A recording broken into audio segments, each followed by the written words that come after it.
been a long time coming. Took the long Dear Granada, I know I haven't expressed my emotions properly these years. You might think I've ghosted you and stopped listening, but honestly, I didn't know what to say. I know the longer I wait, the more I'd have to say, so let me pour everything out in this letter. When I first heard about you 12 years ago, I had no idea what they were talking about.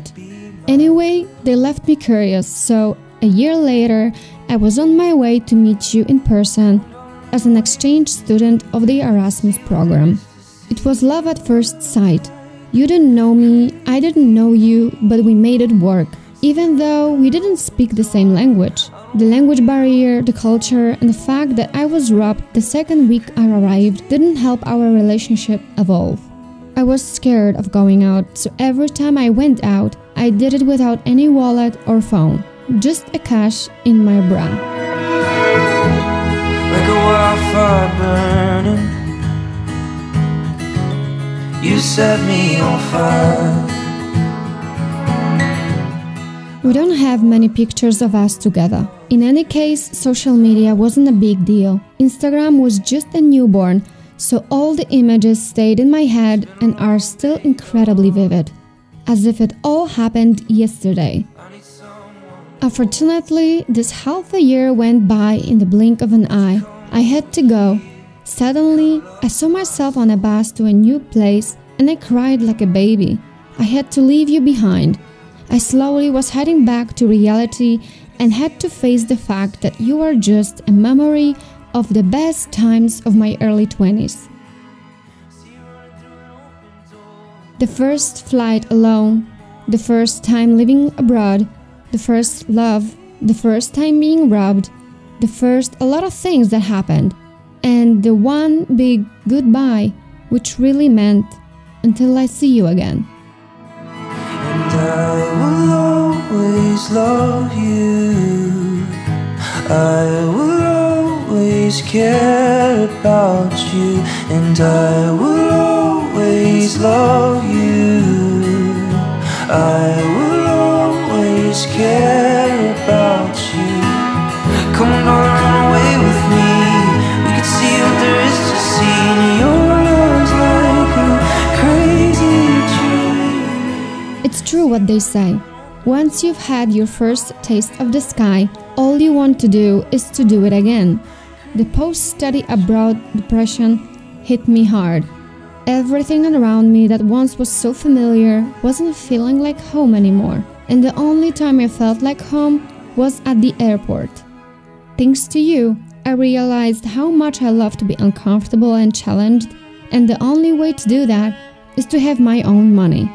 I got a job to be further from the ground, so I have tasted the sky again and again, and again, and I haven't been able to sit still since.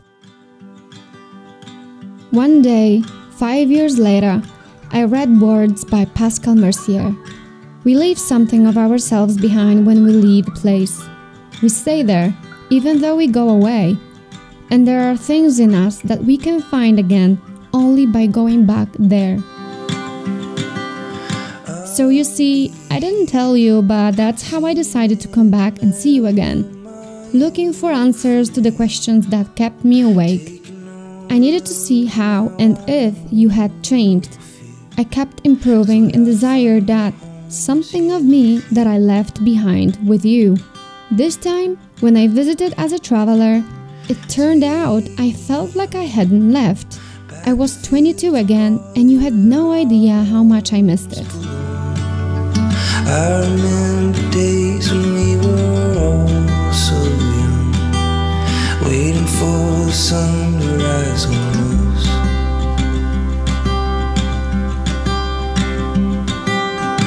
Come a little bit close. You fed me again with tapas, beautiful sunsets, amazing people, and memories that came back to me every time I closed my eyes. The idea that this freedom and happiness could last a little longer wasn't so far away anymore. See your sunset eyes, wanna feel your young heartbeat.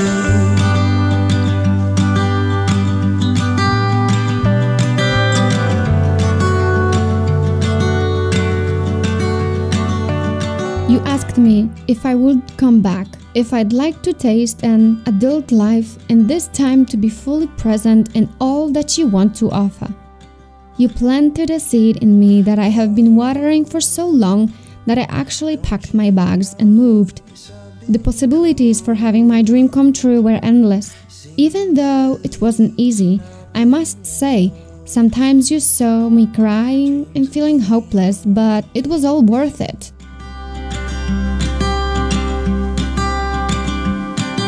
So tell me where you wanna go, 'cause you belong with me.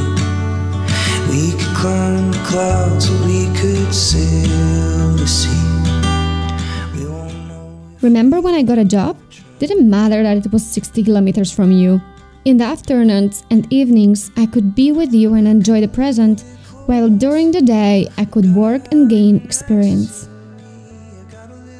I don't know what happened, but after I got a job, I started to feel a pain in my chest. I had felt it before, but this time it was stronger. I felt like an imposter trying to achieve something that I thought someone else deserved much more than I did. I couldn't sleep. In effect, I didn't sleep for months. You haven't noticed. You haven't noticed because I played the game and drank buckets full of coffee. Nobody noticed. I didn't want to bother anyone as I thought, oh, it's nothing, it's probably just me and my obsession of being perfect. But in fact, I was diagnosed with anxiety and panic attacks. It turned out that it's a common thing for anyone who starts a new life in a completely foreign country while trying to adapt to their culture. Then the pandemic of COVID-19 hit. Ironically, I got better. I wanna see your sunset, I wanna feel your young heartbeat.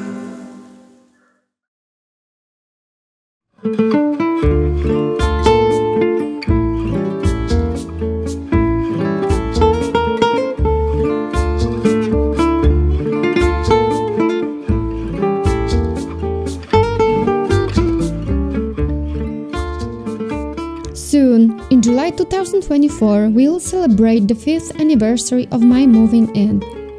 A lot has happened in these 5 years, and every little life moment is sealed with ink in my journals.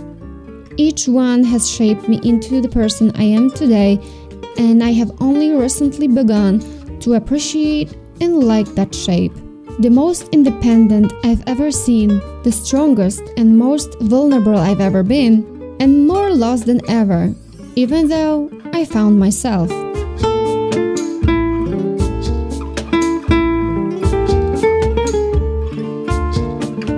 Thanks to you, Granada, I've had the chance to be who I am today and to encounter the most difficult moments, feelings, and situations than ever before.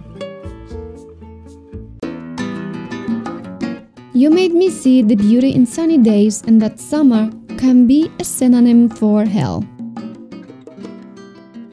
You've made me miss the rainy, moody, snowy days and appreciate them as long as they don't last longer than a week. You showed me that the best views are the hardest to reach and sometimes hidden, so many amazing viewpoints which I'll never be able to let go of.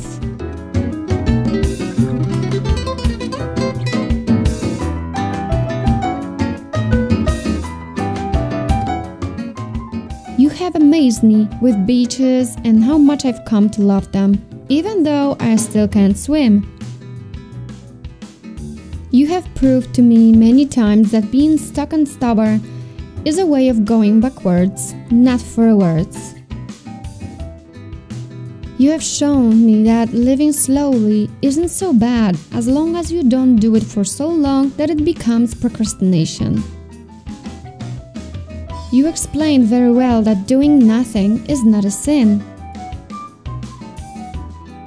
You showed me that age is literally just a number.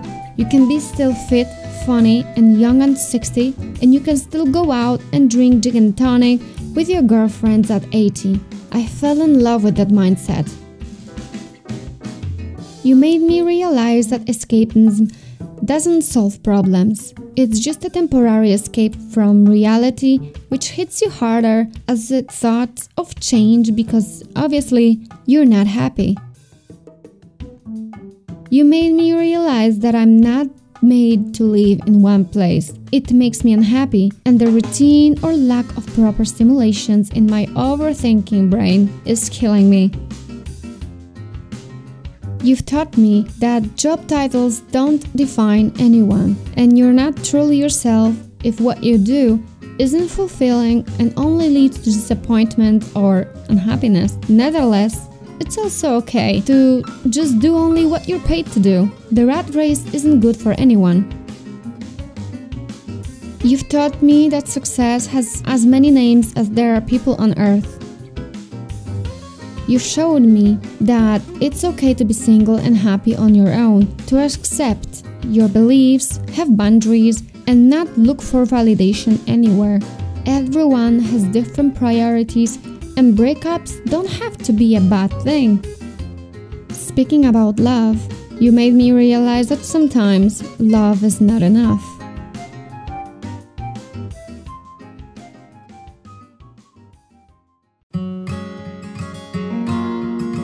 I have a lot to thank you for. I've experienced things I never thought I would, and I'm sure you're the lesson I needed, not necessarily what I wanted. I guess this is how we must live, to feel the least that we are alive, full of surprises and unexpected lessons to grow from on the way to our next stop.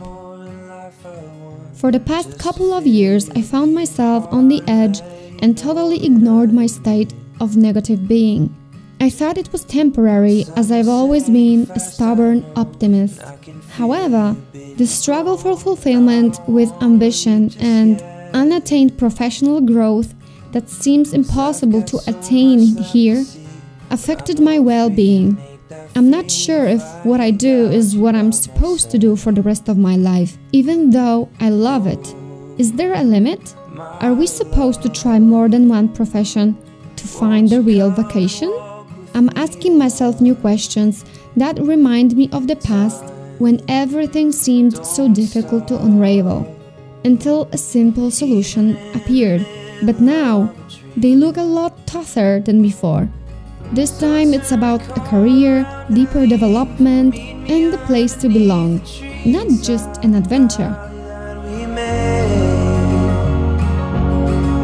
And with our hands we'll make the best of the life that we have left, and we will never say goodbye.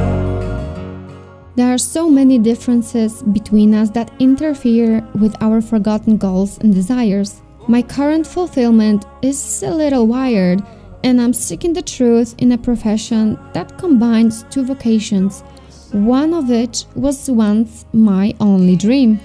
It gives me great pleasure to be part of something new that I've never tried before. I'm learning, and it gives me so much happiness and satisfaction.